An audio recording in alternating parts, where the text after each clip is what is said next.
महाराज जी, मेरी शंका है, यदि किसी परिवार का कोई सदस्य पूजा पाठ विधान जाप आदि करता हो, पर बढ़ती उम्र और मेडिकल प्रॉब्लम के कारण वो ये ना कर पाए, तो ऐसी स्थिति में जब उस सदस्य की शारीरिक स्थिति निरंतर क्षीण हो रही हो और वो सब जानते हुए भी डिसीजन ना ले पाए, तो उसे, उस परिवार के सदस्यों उस जीव के कल्याण के भाव से उसे व्रत प्रतिमा दिलवा सकते हैं क्या? अतः समय उसे सल्लेखना व्रत दिलवा दें तो क्या उचित है या अनुचित?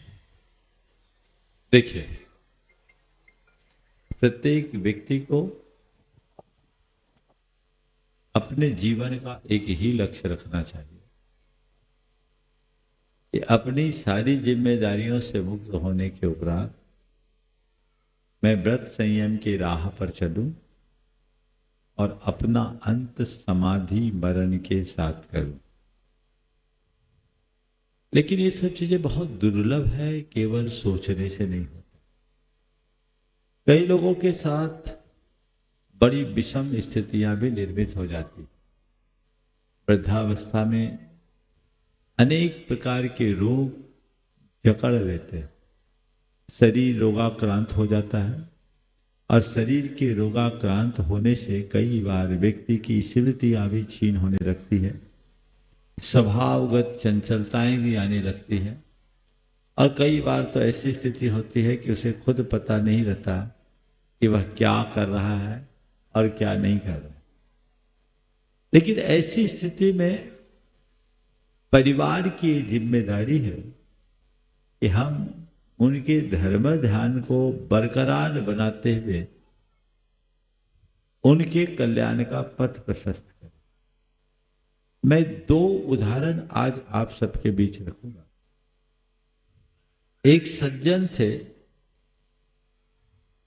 जिनने जीवन भर बहुत धर्म ध्यान त्याग संयम के साथ जीवन जिया। नाम नहीं ले रहा। 2-3 बार तो वो मेरे पास झारखंड से थे, 2-3 बार तो मेरे पास सम्मेत शिखर जी आ गए। उम्र दराज व्यक्ति थे, लगभग 100 को टच कर चुके थे, शरीर से ठीक थे कि अब मेरे पास ज्यादा उम्र नहीं बची, मुझे तो दीक्षा दो, मुझे समाधि दो। लेकिन वैसी स्थिति थी नहीं, वापस घर गए। लेकिन कभी कभी बुढ़ापे में मति भ्रम जैसी स्थिति आती, तो कई बार वो अपने बच्चों से रात में कहते चलो पान खाने चलना है, जबकि जिंदगी में कभी पान नहीं खाया। कभी कहते चलो आज मुझे रसगुल्ला खिला दो, लेकिन उनके बेटों की और बहुओं की सराहना करनी होगी। वो उस स्थिति में उनको समझाते, क्योंकि उस समय बुढ़ापे में व्यक्ति बच्चे की भांति हो, उसे समझाते, बाबू जी आपका ये त्याग है, आप क्या करोगे, आपने कभी जीवन में नहीं खाया, तो तुरंत उनको स्मृति आ जाए। और उनका अंत इतना अच्छा हुआ कि आप कल्पना नहीं करेंगे। वो भगवान के दर्शन करने गए, मंदिर से घर आए, सब नियम आदि त्याग करके नमोकार जपते जपते शरीर छोड़ दिया। उनके बच्चों ने उन्हें संभाला। अभी एक अच्छा उदाहरण है, वर्तमान में चल ही रहा है। हमारे मुकेश जी, दिल्ली वाले मुकेश जी, उनके पिताजी चेतन दास जी, वृद्धावस्था है, 85 के करीब उनकी उम्र होगी। उनकी बहू कीर्ति और पोते उनकी सेवा में अनुरक्त है। मुझे मालूम पड़ा, वो जब मेरे पास आते थे, पिछले साल शिखर जी थे, पूरे चातुर्मास कहते थे मेरी समाधि कराइएगा महाराज। बहुत ज्यादा उनकी साधना नहीं, लेकिन भावना थी, पर इन दिनों उनकी स्मृति थोड़ी छीन। लेकिन जब वो पूरी तरह होश हवास में थे, उनकी बहू ने उनको एक प्रतिमा के व्रत दिलवा दिया। उन्हें एक प्रतिमा ले लिया ये सोच करके कि अव्रती होने से व्रती होना अच्छा। और आप सुनकर ताज्जुब करोगे, जब से उनने प्रतिमा ली, उनके स्वास्थ्य में रिकवरी होना शुरू हो गई। एलोपैथ की दवाइयां उनने सब बंद कर दी और बहुत स्वल्प दवाइयों में आयुर्वेद में है। स्थिति अच्छी है।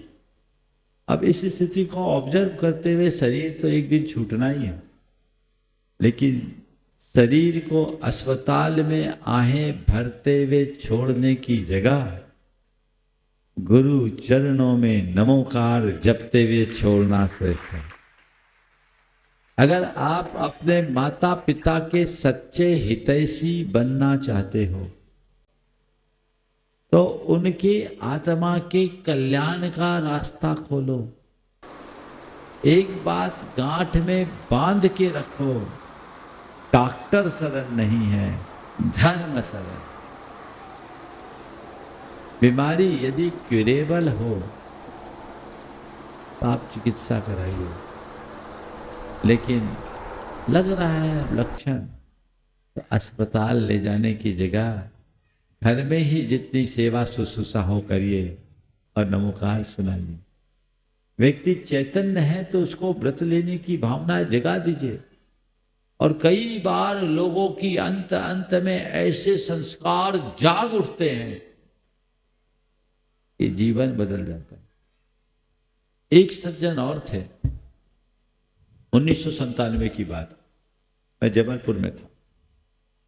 वो सज्जन थे बड़े धर्मात्मा, स्वाध्याय करने वाले, लेकिन अंत में उनकी भी मति भ्रम जैसी स्थिति हो गई। एक दिन उनकी धर्मपत्नी ने कहा कि महाराज जी कक्का जी को समझाए, बहू ने कहा कि कक्का जी को समझाइए, आजकल उनकी स्थिति ठीक नहीं है और कभी रात में पानी नहीं पिया, घर में रात में डब्बे से मिठाई निकाल के खा लेते, आप ही समझा सकते। मैंने कहा मेरे पास लेके आना, मैं बात करूंगा। संयोग से दूसरे ही दिन उनकी श्वास उखड़ गई, आईसीयू में भर्ती किया। 3 दिन आईसीयू में रहे। डॉक्टरों ने जवाब दे दिया। परिवार के लोगों ने मुझे बताया, हमने कहा लेके आओ देखता हूं। अच्छे धर्मात्मा दानशील व्यक्ति थे, अब नाम ही ले लेता हूं। बहन जी बैठी, इनके पिंडरई के सेठ चतुर्भुज जी थे। मैं जबलपुर में था, हमने बोला लेके आओ। मैंने दोपहर का सामयिक के बाद का समय दिया, वो आए तो मैं पूछूं कुछ, खेत की जवाब दे खलिहान, शरीर पूरा सूजा हुआ। एक बार की लगा कि केस तो गया, कुछ पूछूं कुछ करे, मति विभ्रम। मैंने कहा कोई बात नहीं, इनका क्षेत्र परिवर्तन करो। और हमने अपने बाजू के कक्ष में उनके विश्राम की व्यवस्था करवाई। आप सबको आश्चर्य होगा, शाम के आचार्य भक्ति के बाद जब मैं उनसे मिलने गया और उनसे बातचीत की तो मुझे ऐसा लगा जैसे किसी विशुद्ध सम्यक दृष्टि से बात कर रहा हूं। मैंने पूछा चतुर्भुज जी कैसा लग रहा है? बोले आत्मा में आनंद है, शरीर आप देख रहे हैं। क्या खाना है? अनंत काल से बहुत खा चुके महाराज, अब खाने की इच्छा नहीं।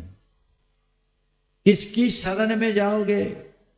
बोले महाराज बाहर आप हो, भीतर आत्मा, तीसरा है कौन? ये उत्तर। हमने कहा चलो बहुत अच्छा है। मैंने फिर कहा फिर भी कल क्या लेना है बताओ। बोले जो आप कहो। मैंने कहा एक काम करना, कल थोड़ी सी लौकी भर लेना और कुछ नहीं लेना, जो आ गया। उनको हमने थोड़ी सी लौकी दिलवाई एक ही टाइम। शाम को फिर पूछवाया, बोले नहीं सुबह मिल गया, अब कुछ नहीं चाहिए। मैंने मन में सोचा कि 3 दिन ट्रायल लेते हैं, स्थिति ठीक होगी तो इनको क्षुल्लक दीक्षा दे के संलेखना कराएंगे। 2 दिन निकल गए, तीसरा दिन भी पूरा निकल गया। हमने ब्रह्मचारियों को सेवा के लिए बुलवा लिया था। तीसरे दिन शाम को जब मैं गया, बहुत अच्छी स्थिति थी, उनको संबोध के मैं अपने कक्ष में सामायिक के लिए आया।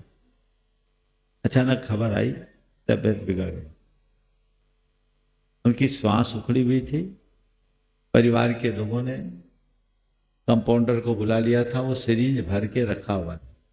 मैं जब पहुंचा वो माला फेर रहे। उस स्थिति में भी दीवार से टिके बिना मैंने इशारा से पूछा इंजेक्शन लगवाओगे? उन्होंने कहा नहीं। मैं उनके बाजू में बैठा, उनकी माला पूरी हुई, उनने मेरे सिर पर ढोक और मेरे चरणों में अपना सिर रखा और वहीं निढाला। इतनी उत्तम समाधि है, तो बिगड़ा हुआ केस भी सुधर सकता है।